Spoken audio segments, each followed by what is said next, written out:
এখন পজিশন কি আছে? আমরা খবর বলতে আমরা যখন আমাদের বিটে যখন ঢুকে আমরা তখনই গ্রামবাসী দিয়ে আমরা খবরটা পাই। আমরা পজিশনটা এই মুহূর্তে ভোরবেলার দিকে খবরটা পাওয়া গেছে। আমাদের ট্র্যাকিংয়ে বিভিন্ন অন্য জায়গার সঙ্গে খবরাখবর থাকেই প্রতি সময়টার জন্য। আমাদের বিটে যখন ঢুকেছে তখন আমরা ভোর 5টা পৌনে 5টা নাগাদ আমরা খবর পাই এবং তারপরেই আমরা আমাদের কাজকর্ম যেগুলো হয় স্টাফকে জমায়েত করা, বিভিন্ন মাইকিং করা, আমরা বিভিন্ন প্রশাসনের সঙ্গে যোগাযোগ করা, পঞ্চায়েত প্রশাসন, ব্লক প্রশাসন, লোকাল যারা আমাদের যে এফএমসি মেম্বাররা আছে গ্রামের, তাদেরকে নির্দেশটা দেওয়া যে তারা যেন গ্রামের সচেতনটা করে দেয়। এইভাবে আমরা তৎপরতা শুরু করেছি সঙ্গে সঙ্গে। এবং এই মুহূর্তে আমরা যেটা করতে পেরেছি, আমাদের টোটাল একটা যে টিম, লোকেট করার টিম, আমাদের স্টাফ দিয়ে আমরা তাদেরকে কিন্তু জঙ্গলের মধ্যে পাঠিয়েছি এবং আমরা তাদের ফুটপ্রিন্ট এবং কোন পজিশন বা কোন দিকে তারা মুভমেন্ট নিচ্ছে এগুলো অনুসন্ধান করার চেষ্টা করি। কটা হাতি এসছে?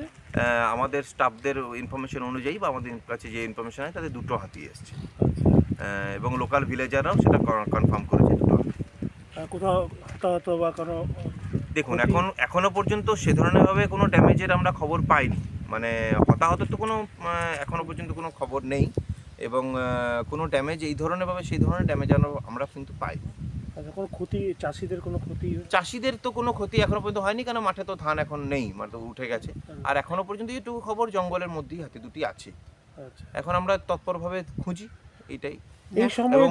এই সময় হাতি বেরোয়, তো আপনারা কি আগের থেকে সতর্ক ছিলেন না? এই যে না, আমরা সতর্ক সবসময় থাকি এবং পাশাপাশি যারা জেলা আছে তারাও সতর্ক থাকে, কিন্তু ঘটনা হচ্ছে 2টি হাতি এগুলো কোনো সময় দলছুট হয়ে যেতে পারে, কোনো সময় কিভাবে বিভিন্ন জায়গা থেকে আসে সেটা তো তাদের মতিগতি, তো আমাদের পক্ষে সবসময় এগুলো তো কোনো ট্র্যাকিং থাকে না ওরকমভাবে। কেউ দলছুট হয়ে গেল, কারা বা দুজন কোনো দিন ছিটকে গেল একটা দলকে সরাতে গিয়ে, তো সেটা হয়তো কোনোভাবে হয় এবং তাদের তো নিজস্ব একটা সাধারণ বিচরণ ক্ষেত্র তো আছেই, সেটা তো থেকেই যায়। তো সেই বিচরণ ক্ষেত্রের জায়গায় দাঁড়িয়ে তারা কীভাবে কোন দিকে মুভমেন্ট নেবে, দেখুন বন্যপ্রাণ সবসময় তারা উন্মুক্ত থাকতেই পছন্দ করে। এখন এটাই আমাদেরকে করে আমাদের কাজটা করতে হবে। এখন কোথায় সরিয়ে নিয়ে যাওয়া হবে? এখন সেটা ঊর্ধ্বতন নেতৃত্বের কাছে, ঊর্ধ্বতন কর্তৃপক্ষের কাছে থেকে আমাদের কাছে কিছু আসেনি। আমাদের যারা আছেন তারা এখনও কিছু আমাদের নির্দেশ দেননি, তবে আমাদের কাছে আছে যে হাতিটাকে প্রথম আমাদের কাজ হচ্ছে লোকেট করার পরই আমরা। এখন কোন জঙ্গলে রয়েছে? এখন আপনার মনিরকোঁদা জঙ্গলে রয়েছে, ঠিক আমার এই পেছনটা যে জঙ্গলটা, এটাতেই আমরা আশা করছি এই জঙ্গলেই আছে। আচ্ছা, আপনার নাম পরিচয়? আমার নাম Kishalay Mukhopadhyay, beat officer Gopalpur beat. কি শুনলেন আপনারা? দেখুন, এখনো পর্যন্ত আমাদের কাছে যেটুকু খবর ছিল, 2টি হাতি দামোদর নদের ওপারে ছিল, তো এবং সেটা অনেকটাই দূরে ছিল। তো সেক্ষেত্রে আমরা ভোর 5টা পৌনে 5টা নাগাদ খবর পাই যে হাতি 2টি আপনার অলরেডি ক্রস করে গেছে, এই আমাদের রাজবাঁধ যে দত্ত হোটেলের ওখানটায় ক্রস করেছে।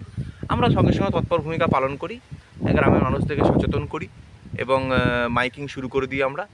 আমাদের ঊর্ধ্বতন কর্তৃপক্ষ মোটামুটিভাবে তার 20-25 মিনিটের মধ্যে এখানে চলে আসেন ফিল্ডে। আমরা সবাই মিলে আমাদের প্রথম দফায় যেটা করতে হয় লোকেট করা। আমরা যদি লোকেট করি, লোকেট করার পর সেই জায়গাটা আমরা কাজ শুরু করেছি। এবার লোকেট করে তারপর আমাদের যারা ঊর্ধ্বতন কর্তৃপক্ষের যে নির্দেশ আসবে যে হাতিটাকে কোন দিকে নিয়ে যাওয়া হবে বা কী করা হবে বা কতটা পর্যন্ত অপেক্ষা করা হবে। এখন কোন জায়গায় আছে? এখন আমাদের গোপালপুর বিটের মনিরকোঁদা বলে একটা জঙ্গল আছে, যেটা সারেঙ্গা গ্রাম সংলগ্ন, আপনার সেদিকটায় আছে। এদিকে 2টি আদিবাসী পাড়া আছে দুদিকে, একটা হচ্ছে ধোয়াডাঙ্গা, একটা হচ্ছে চারিপাড়া করণডাঙ্গা। এই দুটোর মাঝখানে যে প্লেসটা, সেখানেই আমরা আশা করছি। এখনও পর্যন্ত আমরা সঠিক মানে যা লাস্ট যা লোকেশন, তাতে মনিরকোঁদা মাঠ যখন ক্রস করেছে তখন এই জায়গাটি মানে থাকাটি বাঞ্ছনীয়। কারোর কোনো ক্ষতি হয়েছে না, এখনো পর্যন্ত কোনো ক্ষতির আমরা কোনো রকম কোনো ক্ষতি আমরা পাইনি, কারণ এই সময়টা ক্ষতি হওয়ার সম্ভাবনাটা কমে, আর মাঠে তো ধান নেই এই মুহূর্তে। মানে চূড়ান্ত তৎপরতা চলছে। চূড়ান্ত তৎপরতা আমরা যতটুকু আমাদের বন বিভাগ থেকে যেগুলো করার আমরা সেগুলো কিন্তু শুরু করে দিয়েছি। দেখুন, যতক্ষণ না লোকেট করা যাবে ততক্ষণ পর্যন্ত আমরা কিছু বলতে পারছি না। এখন খাদ্যের সন্ধানে কি চলে এসছে? এরা তো পশু পাখি তো নিজেদের রেঞ্জ বাড়ায় এবং খাদ্য সন্ধানে খাদ্য তো এখন মাঠে ধান কাটা হয়ে গেছে, এবার বিভিন্নভাবে এটা ওদের প্রাকৃতিকভাবে নিজেদের এরিয়াকে বাড়ানোর চেষ্টা করে বা পুরনো এরিয়া দিয়ে যারা গেছে সেদিকেও যায় অনেক সময়। আমার নাম কিশলয় মুখোপাধ্যায়, বিট অফিসার গোপালপুর। মধ্যরাতেই ঢুকেছে বোধহয়, আশা করা যাচ্ছে মধ্যরাতে দামোদর ক্রস করেছে, কারণ আসতে তো মোটামুটি 3টের সময় লাগে কিছুটা। স্যার আমার একটু দিয়ে দিন, এরা হঠাৎ করে দিল। দেখলেন তখন? তখন দেখলাম দুটো হাতি আসে, আমরা ফার্স্টে খবর পেয়েছিলাম, নিয়ে বেরোচ্ছিলাম, তারপর খবর মানে দেখতে পেলাম যে দুটো হাতি জঙ্গলের দিকে আসছে। আমরা তারপর মাইকিং করতে শুরু করি, সঙ্গে সঙ্গে বেরিয়ে যায়, দুটো ছেলেকে মাইকিং করে বার করতে পারি। কোন অঞ্চলে দেখতে পেলেন এটা? বান্দ্রা গ্রাম, গোপালপুর অঞ্চল। তখন আপনারা কি মানে খবর পেয়ে গিয়েছিলেন ওখানে? হ্যাঁ হ্যাঁ হ্যাঁ, জঙ্গলের মধ্যে কটা ছিল? দুটো। ছিল। হ্যাঁ। তারপরে তারপর জঙ্গল দিকে আস্তে আস্তে হাতি চলে আসছে, তখন তো আমাদের আর আমার তেমন পরিস্থিতিতে ছিলাম না, লোকজন ছিল না। তারপরে সবাই খবর দিলেন? তারপর আমরা গোটা এলাকা মাইকিং করে দিয়েছে, 7টার মধ্যে গোটা এলাকা আমাদের মাইকিং করা হয়েছে, এখনও চলছে মাইকিং। কি নাম আপনার? আমার নাম বিজয় মণ্ডল। হ্যালো।